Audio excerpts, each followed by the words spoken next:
Hey, thank you all for being here. Keep eating. We're gonna do some stuff in here, and then we're gonna split off into our areas of expertise. That sounds good, right? That sounds very professional. And are we filming this right now? So this will be on our YouTube channel. So if any leaders aren't here, we can pass it on to them as well to get things going. So. Leaders, thank you guys. Thank you so much for being here and just for joining us, for just taking the time. I know you're busy. I know there's lots of other stuff going on, but we do want to take some time just to get together. We don't have as many meetings and like long meetings as what we used to, so these meetings are always really important to get together. Some of it's just going to be really good reminders, but it is important for us to make sure we know what we are doing. Now, a little bit ago, about a year ago, a year and a half ago, 2 years ago maybe now, we kind of started doing things under one big umbrella as a family ministry. One of the things that we definitely noticed was that what preschool, what kids ministry, what student ministry does, it's all connected. And so instead of just operating under like three totally separate ministries and being like, well, I'll just hand them off to you now, and I'll just hand them off to you, we need to be doing things.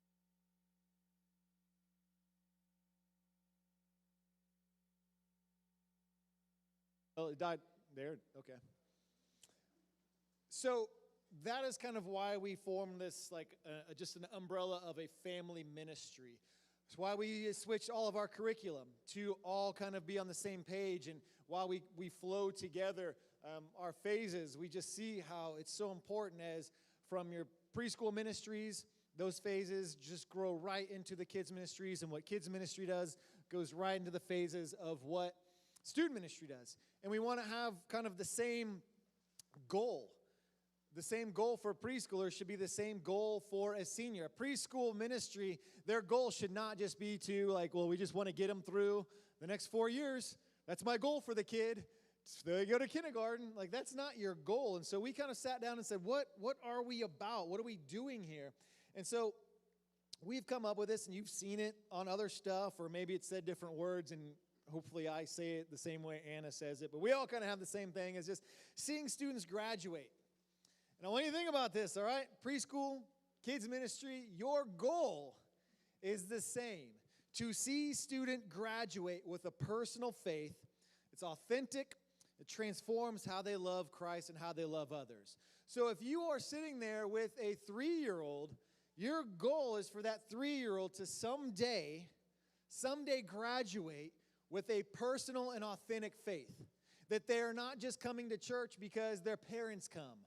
That they are coming to church because they have their own relationship with Christ. And so when you start thinking of that way, when you are with that 1-year-old and that 2-year-old, when you're with that 3rd grader or 4th grader, your goal for them is the same all the way up through when they graduate. You want to see that kid graduate with a real, authentic faith so that they can go on and do ministry on their own. I had a great night last night. I went to a buddy of mine who is a youth pastor out at First Baptist Oak Grove.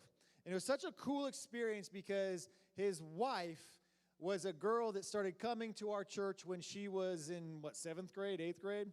Through buses. We were taking buses out to Grain Valley, and she just started coming. And here is this girl that accepted Christ here in 7th grade, and now she is doing ministry with her husband who's a pastor.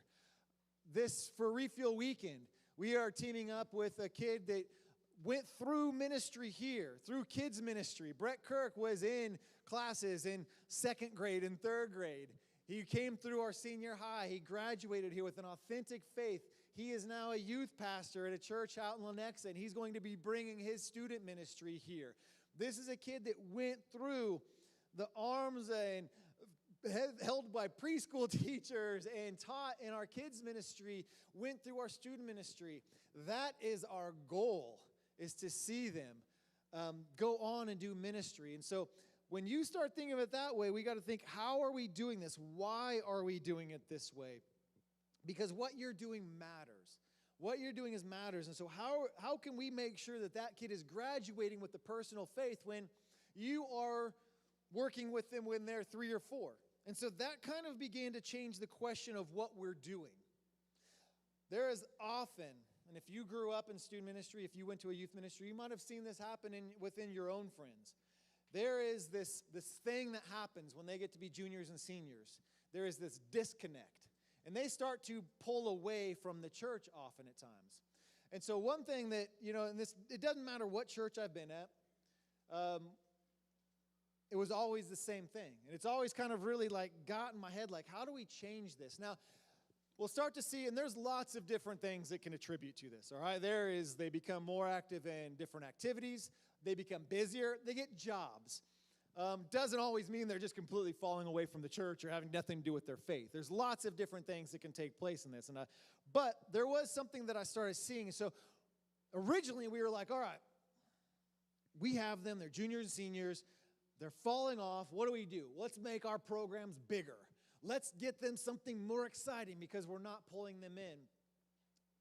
Some of that might help. But what we really started looking at over the past few years is what's a main key difference here. Now, some of it was like jobs. They needed to work. They were getting, and so they weren't able to be as consistent anymore. Well, how do we follow up with them then, if that's the case? Some of it was sports, and those things were going on. And these weren't wrong. We weren't going to make our kids feel guilty for being a part of that. But aside from those things that we couldn't affect no matter what, and those kids, the awesome families, great things happening still, we started thinking, well, we need to continue to, how do we discipleship? How do we still work with those? But there was the main thing that we started seeing was we're not just losing a junior, senior kid. We started realizing is the most of those that are falling away, their families aren't here anymore. Their families are no longer attending church.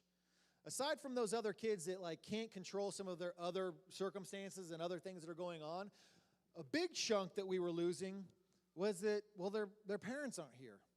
Or their parents never even came here in the first place. Or their family used to be consistent in these years, but now their parents aren't here anymore, and so that kid's not here anymore.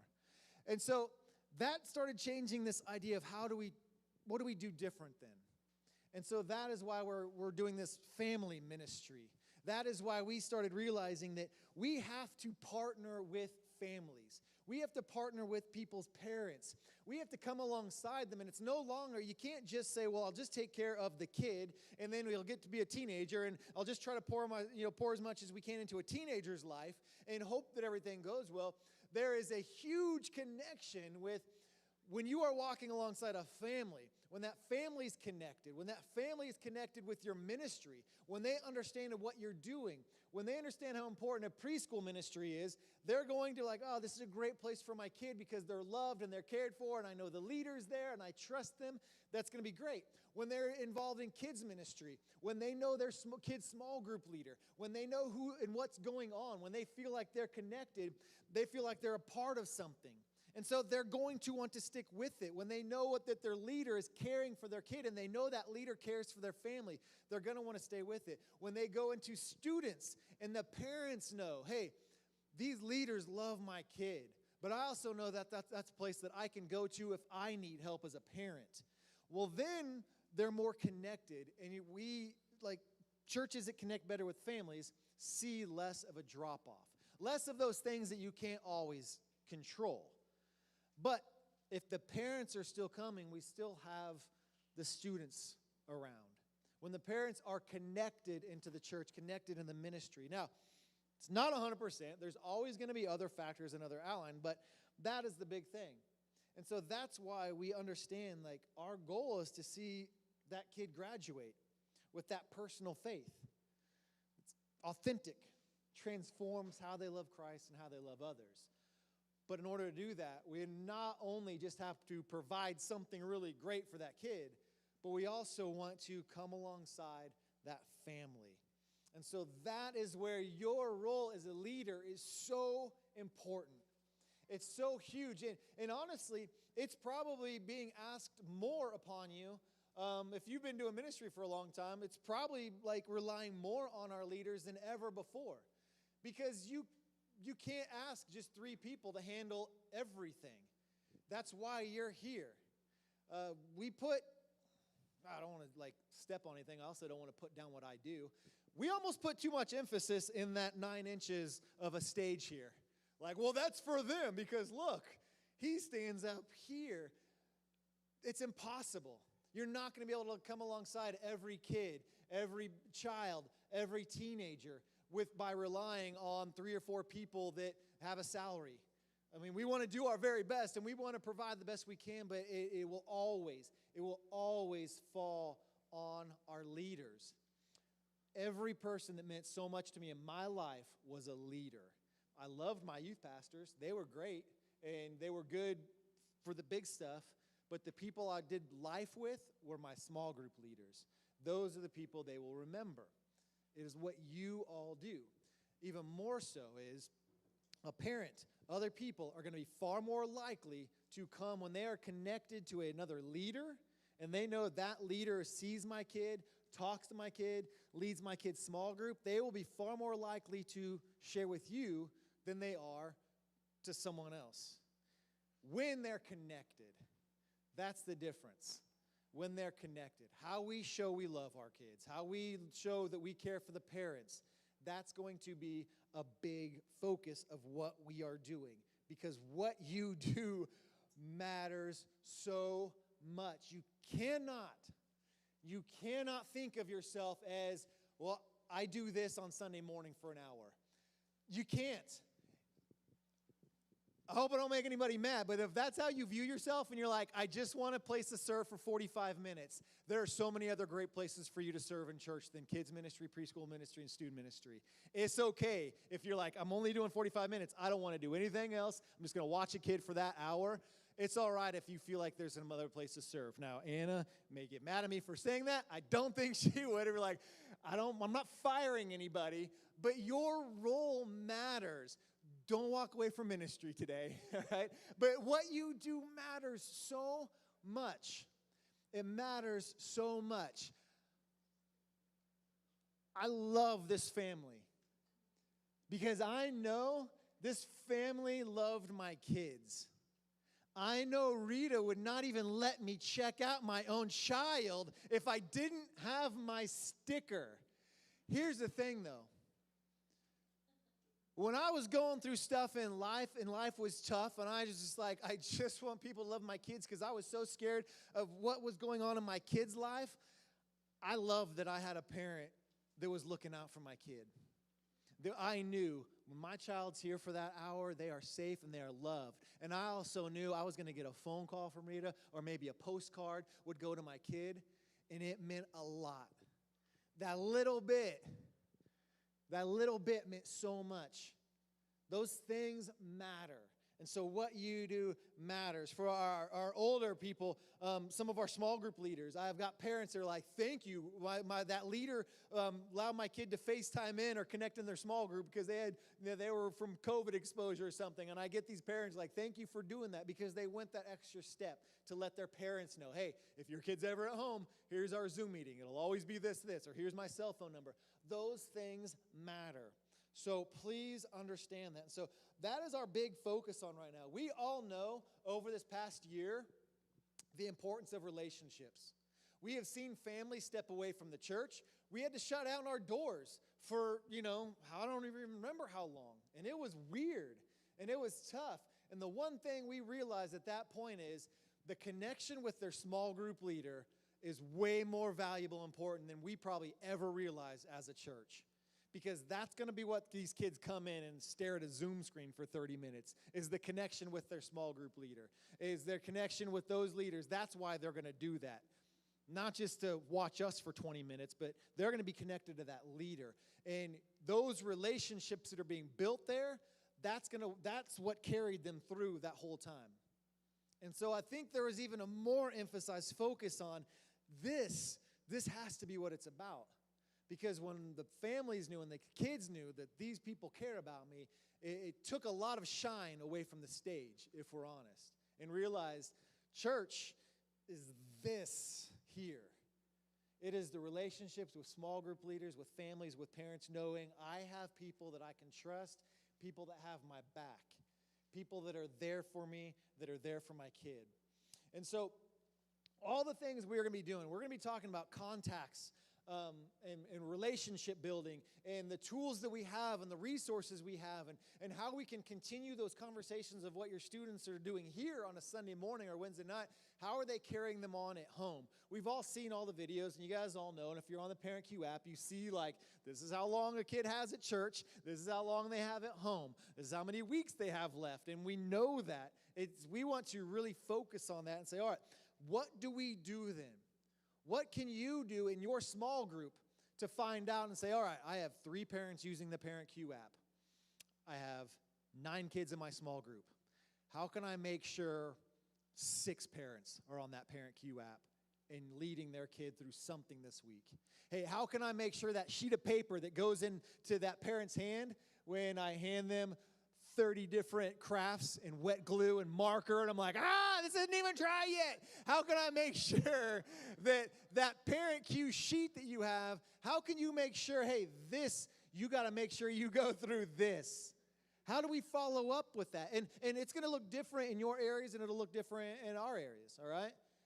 But as leaders, these are the questions we need to start thinking. How do I make sure?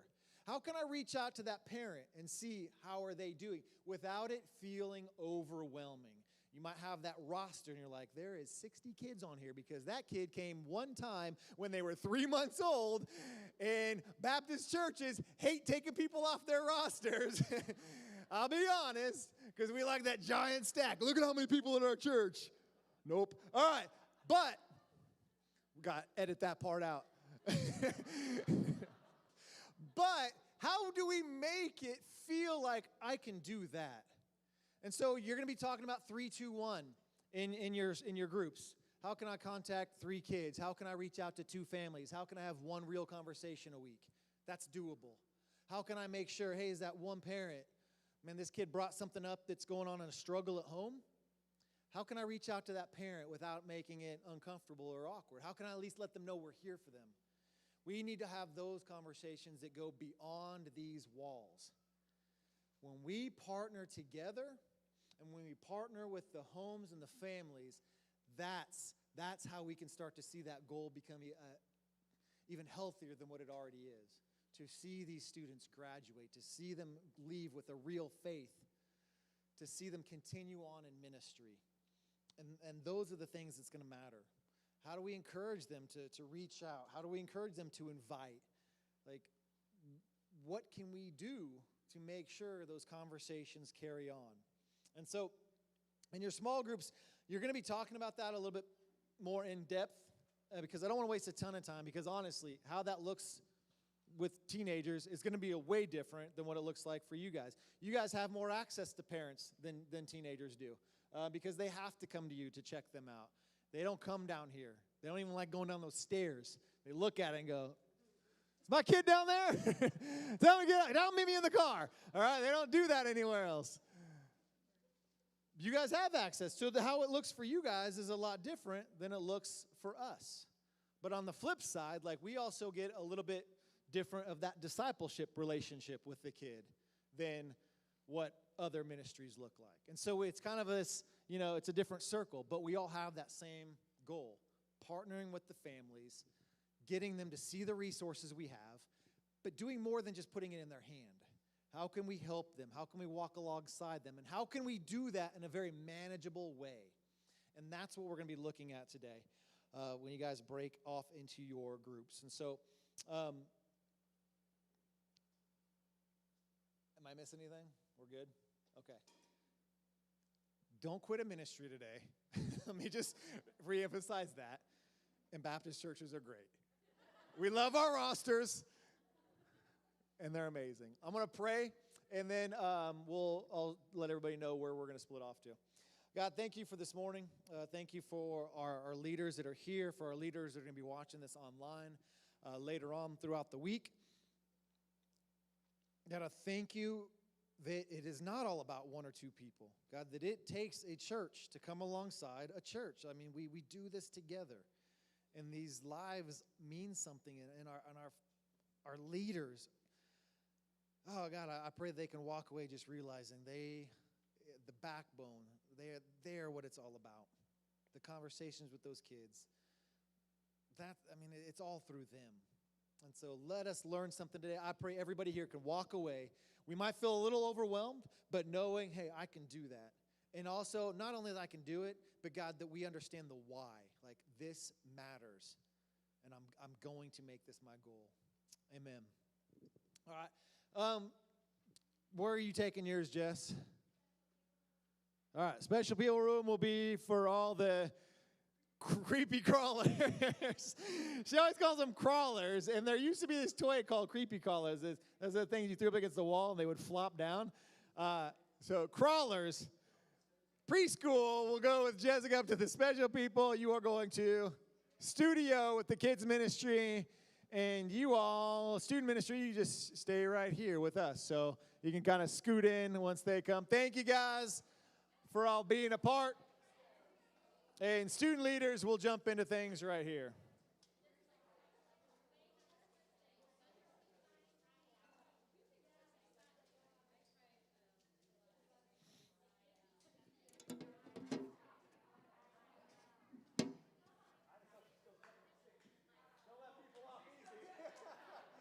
Don't let them off the hook. Yeah. Hey, I was always okay with it. They're like, oh man, this is I'm like, nope, I'm left.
It should be leaving.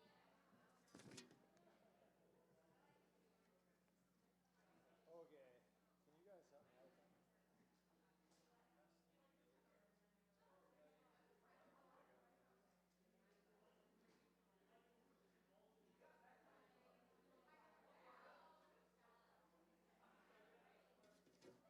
Hey, I have rosters here.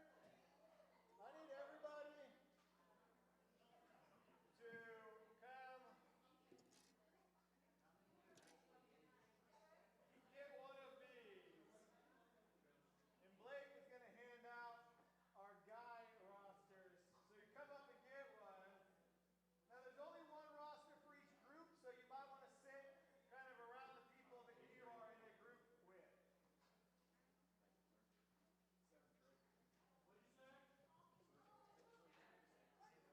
You guys want to do one?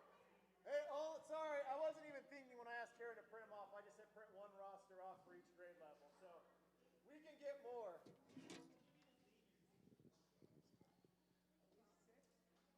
Seventh. So kind of and it's best if you guys go ahead and get with your group, like leader, if you have a co-leader, kind of sit together, because some of the stuff we're going to be talking about.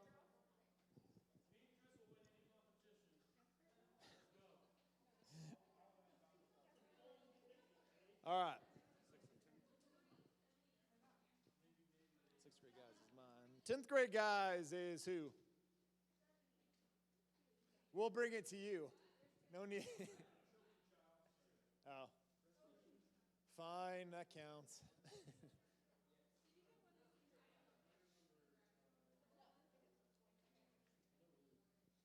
There's still some food left. Don't eat all that.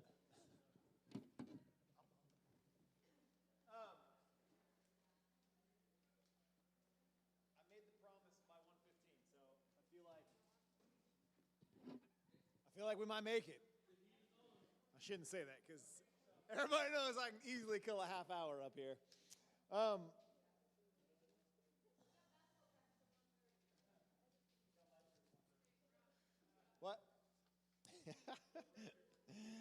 Okay.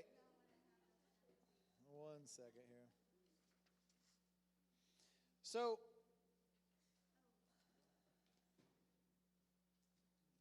thank you. Did everybody get a partner with parents and be present? So here's the thing, guys.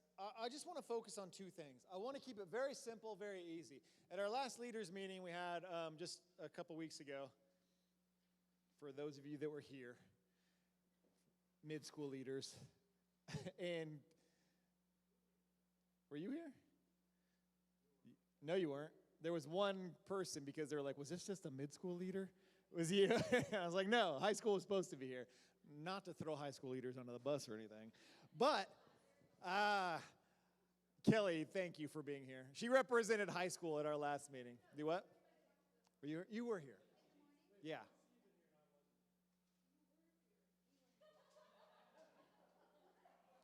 Were you praying? I so badly wanted to take a picture, but it was during the prayer time, and I knew if I started doing it, my wife would have been like, "What?"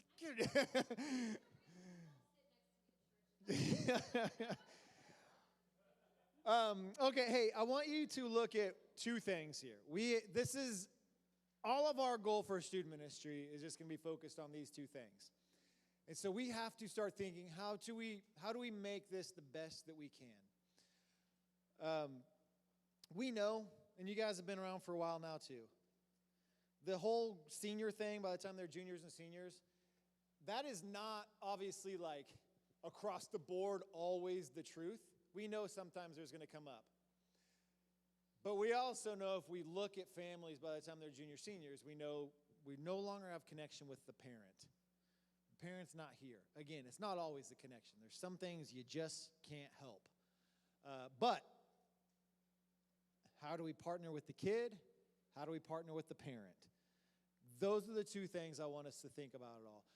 There's always areas we can improve when it comes to our services. There's always going to be little things we can tweak in what we can do. There's always little things we can do to make our building look cooler or better. Those are all going to be little things, though. I've never heard anybody go like, well, I just don't like going because you don't have a talented worship band. Never heard that before going on, all right? And especially like now, all right? Like we have a great group of people. I haven't heard anybody just say, well, you know, I have heard sometimes they say, well, the teaching. But that's rarely the thing. It's not like, oh, the teaching's terrible, I don't like it. That's never been issues there. They either feel like they're disconnected, the student's disconnected, well, I don't know anybody anymore. I haven't been long enough. Or the parents aren't coming anymore. That's not across the board for everything, but that's a general thing. So we can do little stuff here, but we have a great facility. We have a great spot. We have great people. It's never been like, well, I don't like those leaders, and that leader doesn't like me. That's never been it. It's always like either outside stuff, either busy, job, or something, or families just get disconnected from stuff. So what do we do with that? And so these are just two things. I don't even know if anything we're talking about is going to be brand new. But they are reminders, and they are really things that, honestly, like we are going to have to provide more accountability for and really be like asking ourselves, like, okay, how can I do this more? How can we be better at it? And so that first thing, if you just look at the be present thing, before we do anything else, I just want us to think about this idea of being present.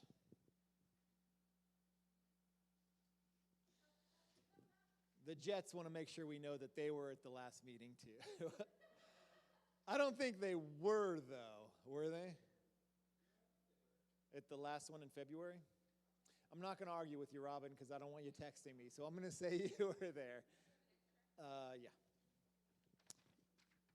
I just licked my finger to hand you that one, so I'm going to get it clean. Such a dirty habit. You know, you lick your finger to take a piece of paper, and then you're like, here's my licked paper. Let me hand you this. All right, being present.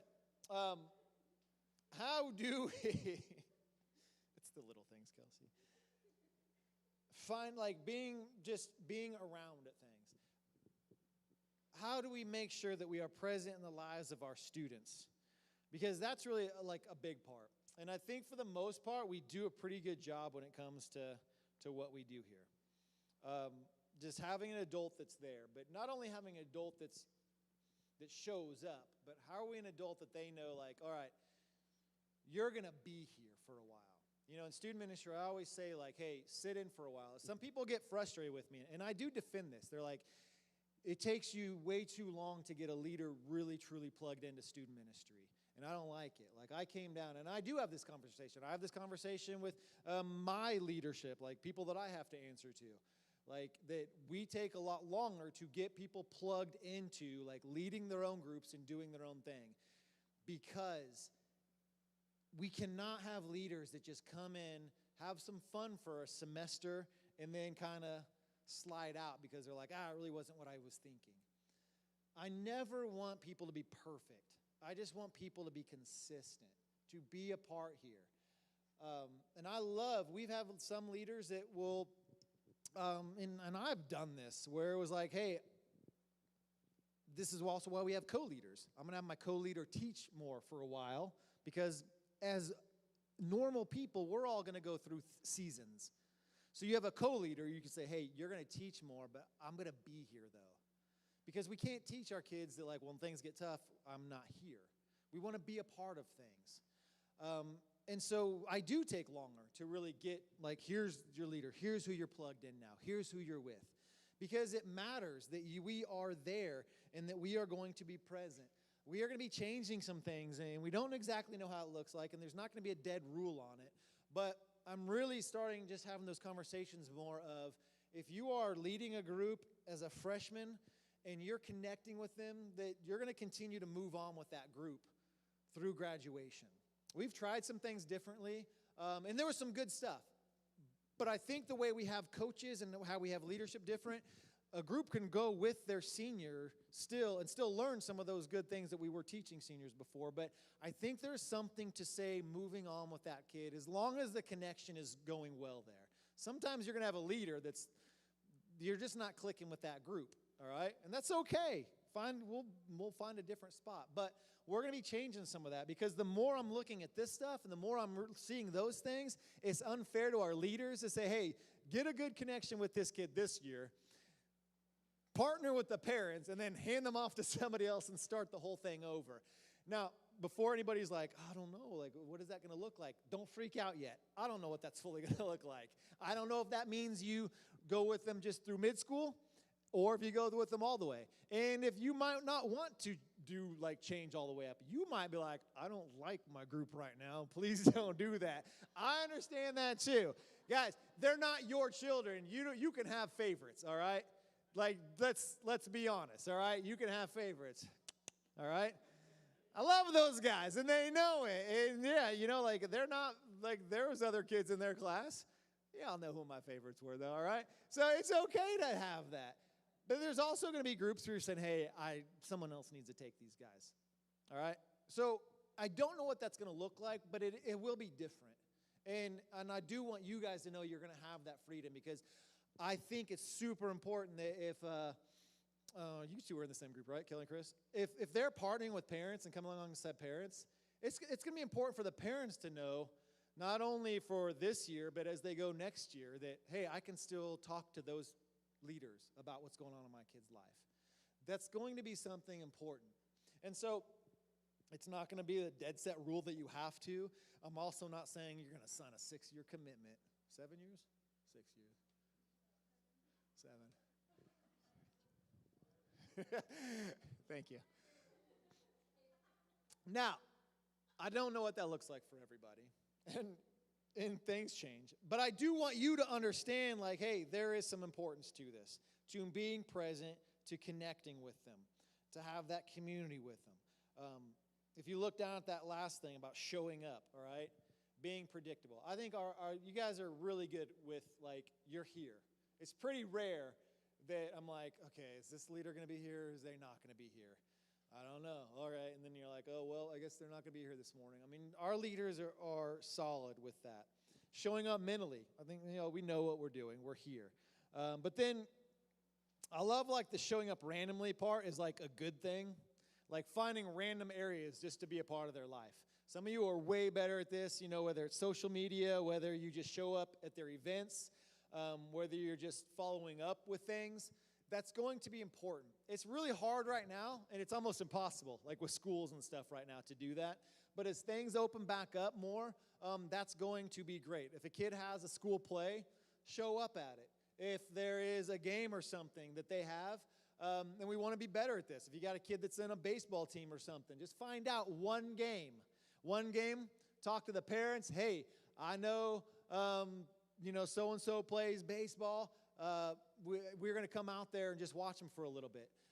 Go out, stay for an inning, and then burn out, all right? Just be like, way to go, man, and then cut out. Those little things matter. And here's what I've really learned, and I hate that I was just starting to figure it out at such a late stage here and right before COVID hit. Instead of like finding where other kids or stuff sat, I started looking for the parents. So when I went and watched Jackley play soccer, I wasn't just like, oh, there's some other students from the high school, I'll go sit with them. I started purposely going over and sitting with the Jackleys and talking with them, because now I'm able to talk with them about how their life going, and I'm talking with them about, hey, how's Tanner doing other than this stuff? And so I'm building these relationships. I started sitting next to other people that are at these events and talking to the parents. That's the best way to go about it, because the kid knows you're there and the parents know you're there. And now you're building that relationship with the parent, which in our changing climate is so important right now. It's building that relationship with the parents is so big. And so I want you to keep this be present thing. And as leaders throughout this week, and I can't force this, but I want you to take this and start thinking, and just on the backside, say, like, start writing, start praying about it throughout this week, and say, how can I be present with the people in my group? Not an overwhelming thing. I'm not saying you're not their parent. Don't show up at every event. At some point, it would become super weird if you did that. Just say, how can I pinpoint this kid? Maybe there's a kid that's like, he's kind of on the edge. How do I follow up with that one student? What's something I can do? It might just be like, hey, I knew this kid was going to have this test, was going to be tough. And he's like, this is my prayer request. I'm praying for such and such. All right, follow up with that student. Shoot him a text. Follow up with the parent. Hey, Jackson said he's struggling with math. I don't know. I'm just making stuff up.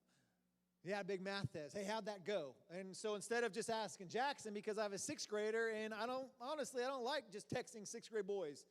But maybe instead of that, I'm sending something to Lisa. And I'm shooting her and her husband an email and saying, hey, Jackson said he was struggling with math, had a big test coming up. Just following up to see how that goes. I'm following up with the kid, but I'm also following up with the parent now. I mean, any little thing, and it's going to look different, honestly. It's going to look different for me as a sixth grade guy leader as it is for a junior, senior girl leader. It's just going to be different.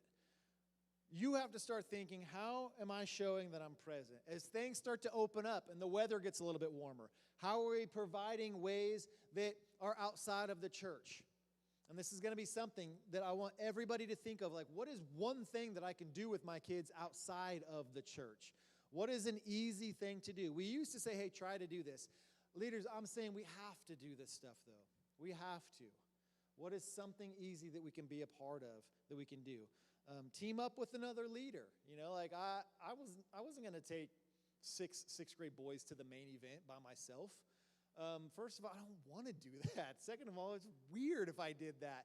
But when we got all together with everybody and the other mid-school guy leaders, it was a ton of fun. And there's a kid named Ricky who's a handful, and he's a sixth grade guy, and he's out of control sometimes. Little fiery redhead, but he just started new.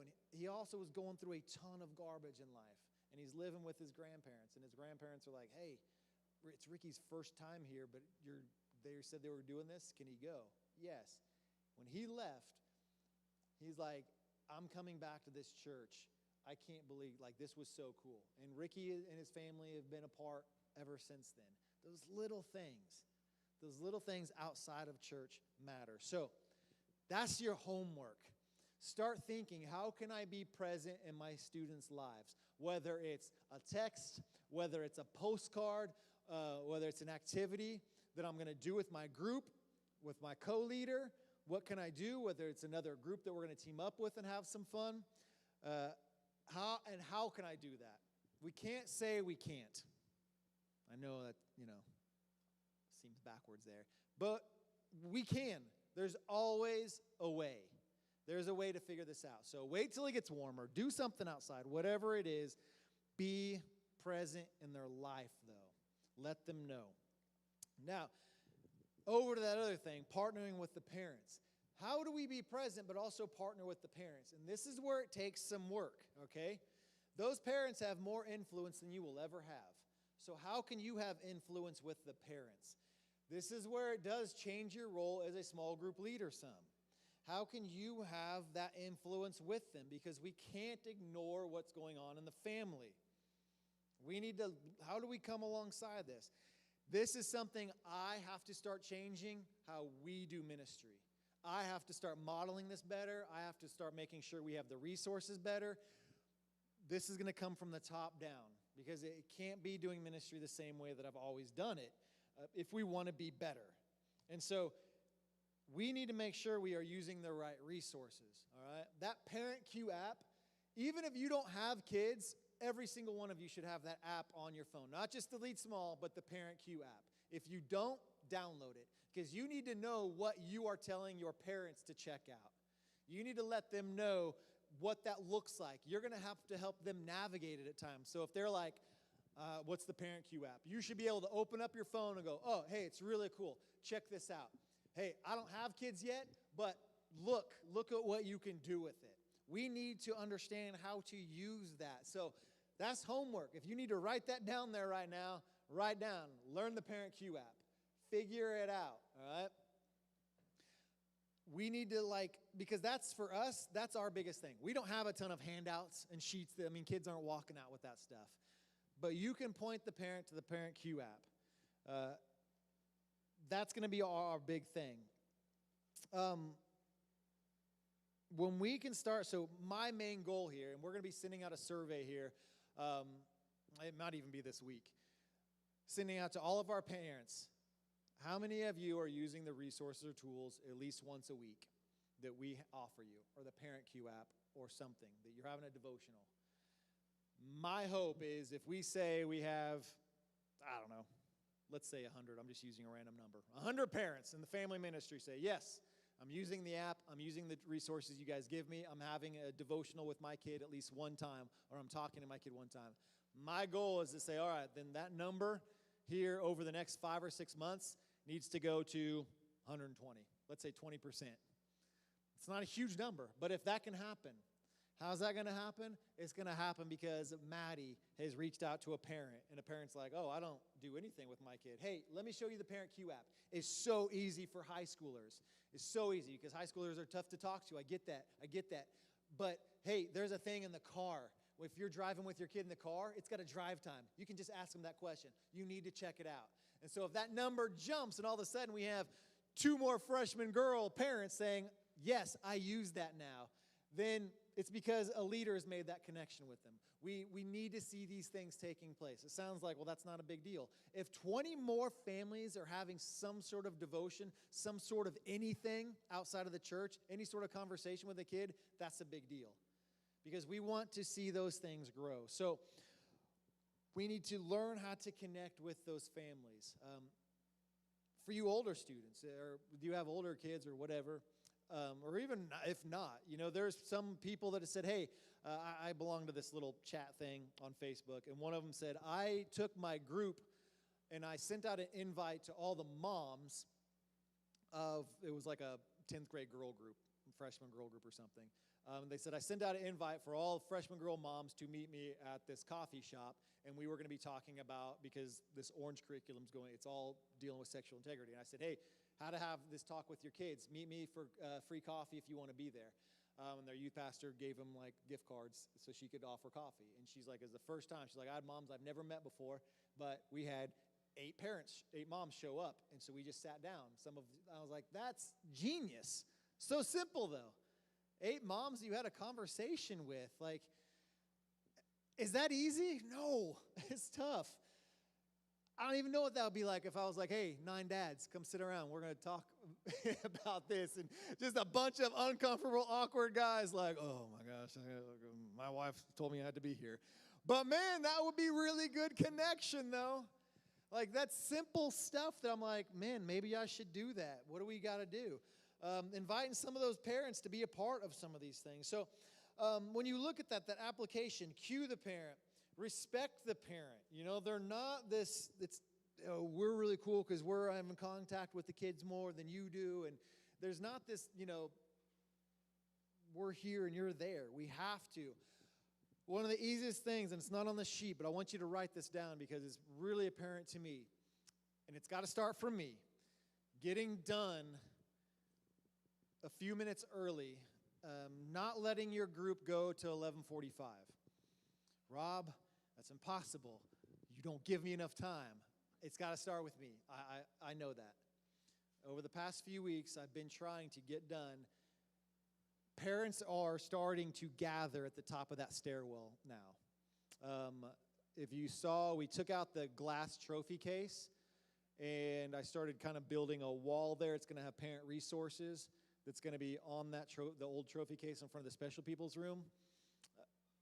If we get done early and leaders start showing up there at 11:45 as parents are coming down and we're just having conversations with parents, that's going to be big.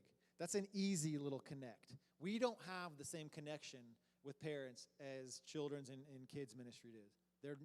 We have to make that connection.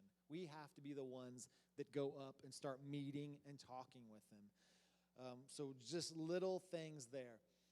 Now, I want to go over, so we got that. So just start thinking, how do I partner with a parent? How can I reach out to a parent? And this is where I just really want to hit. We got 10 minutes, so I'm just going to nail this down right here. At the last meeting, we talked about 3, 2, 1. It's a request, but I'm also like, I'm just telling you, if we did this, it would make a difference in our ministry. If we can all do this. So I want you to think, how can I, as a leader, make 3 contacts with a student? So that is, I sent 3 kids a postcard this week. I sent a text to 3 different students this week. I showed up at little Blake's ball game. I went to that kid's this, and I postcard that kid, or whatever it is. Or as you older leaders, I met up with 3 of my students outside. I said, hey, let's just go grab some Culvers after church. Okay, that's your contact. Simple. For you younger, you got little ones. You're like, I can't begin. I'm not going to just go to McDonald's with 3 kids, 3, 11-year-old boys. It's not our world anymore. I can't do that anymore. But how do I? Well, I can send them 3 postcards. I can find out when one of them has a basketball game or something. Hey, I'm going to be at that game for 20 minutes because I'm already going to be in that area. I'm going to say hi, whatever. I'm going to send those 2 kids postcards. Postcards will take me 2 minutes to write. Done. I did that. I put an address on it. I dropped it in the white box. 3 of my students got contacted this week. And I'm going to use my roster, and I'm going to make it different kids every time. And I'm just going to go through the kids that have been showing up. And I'm going to reach out to 3 kids. I'm going to reach out to 2 families. 2 families every week. You have their emails right there, right? Oh, please tell me they got the emails on here. Oh, man.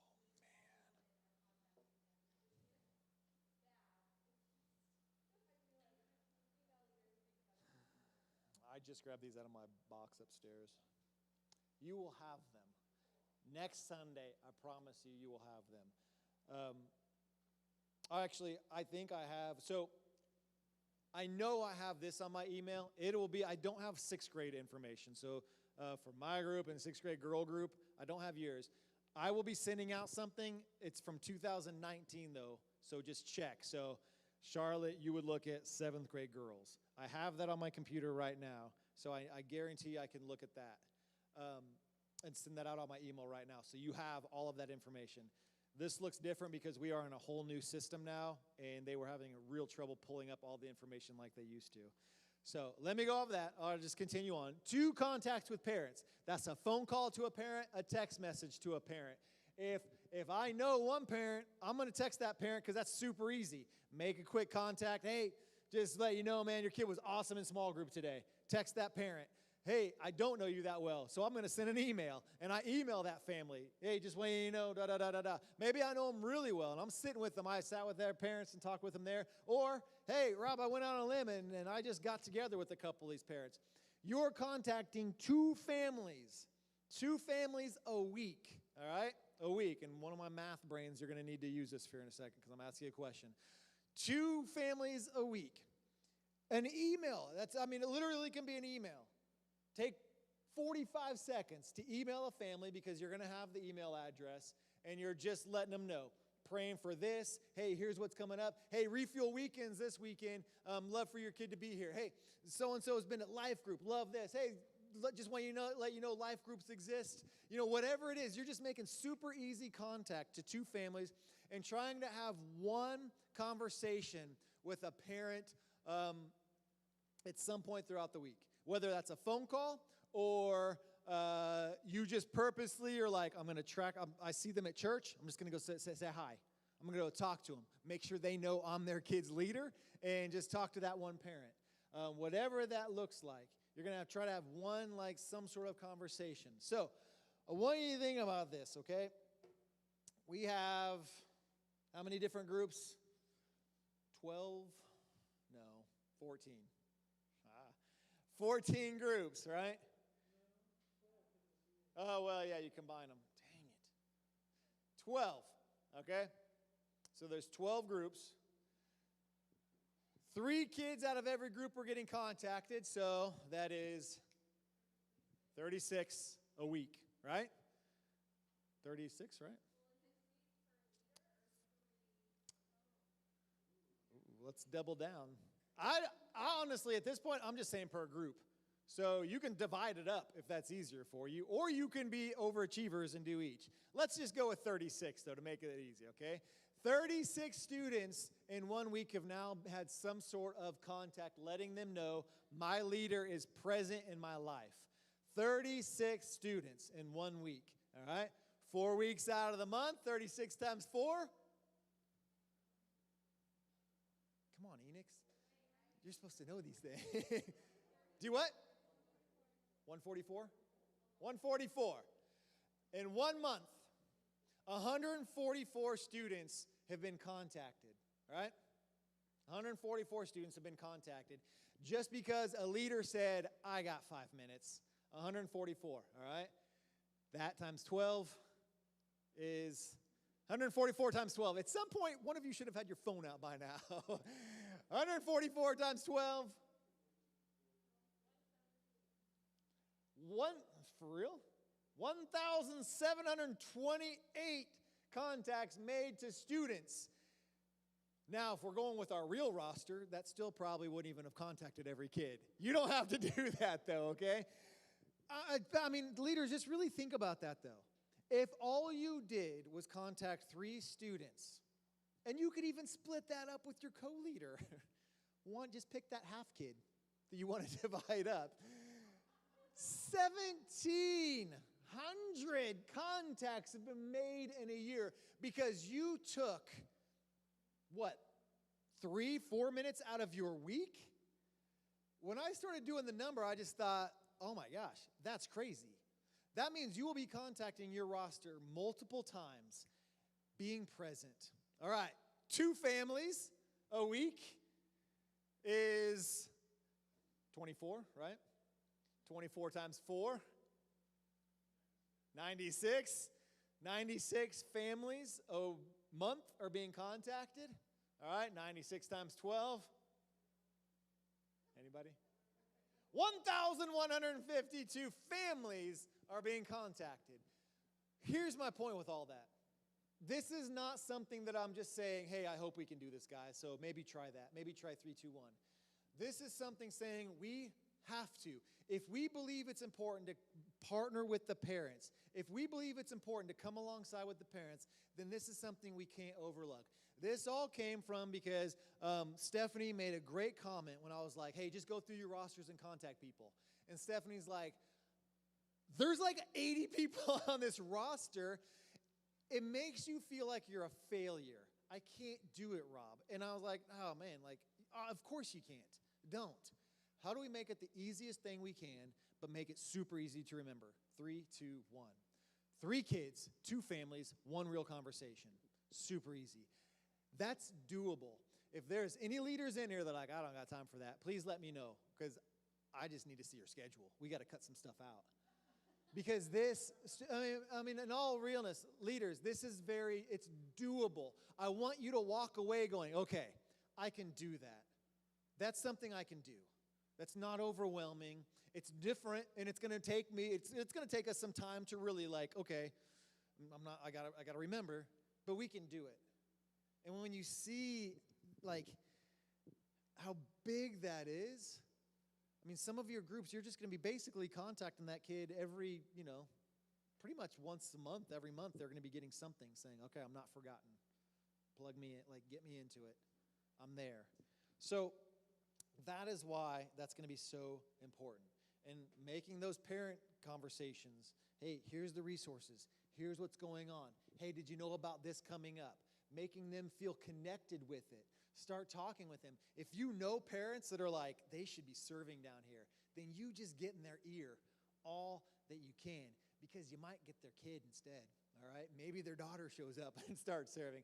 I've been trying to get your mom down here forever. We got a Kelsey, though, all right? So, so just start plugging. Just reach out. It's going to be important. And I promise you, we start doing this. I'm on the clock. We start doing this. I'm going to tell you this right now. It will make a difference.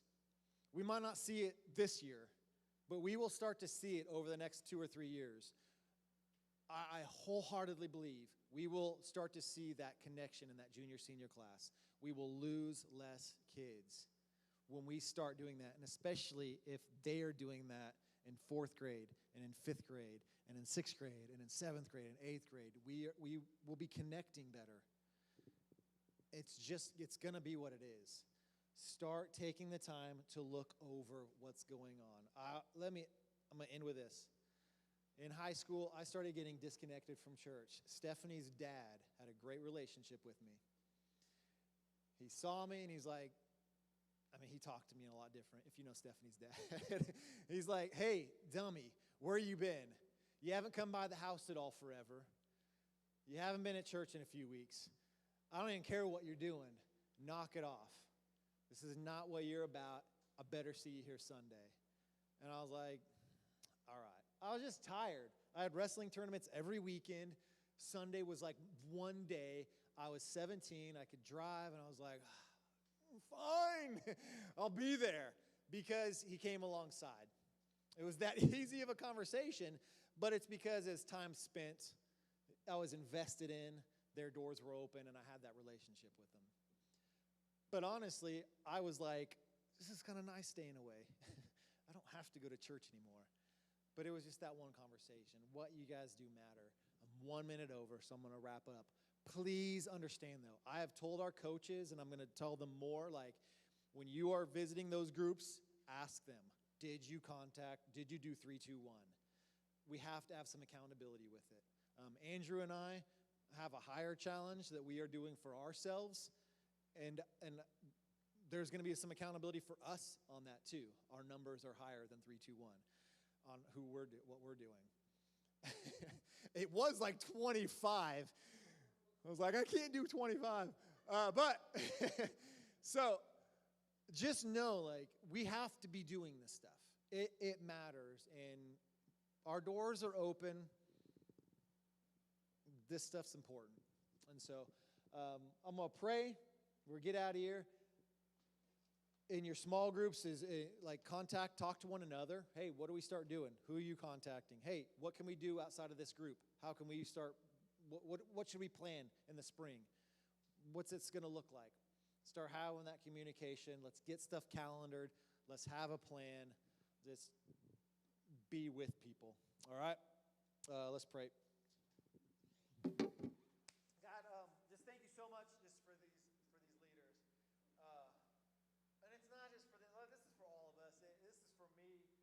Relationships matter, God. Reaching out to people matters. Knowing that people aren't alone when they're going through their junk matters. It is not just listening to a talk and then leaving. It is knowing that we have other people that we can rely on when things are tough. It is for our teenagers knowing, hey, I can talk to my leader about this. If I need somebody, I have somebody there. But it's also for those parents that are like, I don't know what to do here. And it's also for those families that are doing awesome, but they're not having the conversations. So when things may get hard, how do we help that? And just letting them know, hey, it can be something easy, as simple as one little thing. Just start praying before a meal. Start having one conversation when you're in the car, whatever it is. And we're just showing those parents. None of us in here are perfect. None of us in here have all the answers. All of us in here that we have our own kids, we know our own kids have garbage. And sometimes we feel like, who am I to say anything? We're not.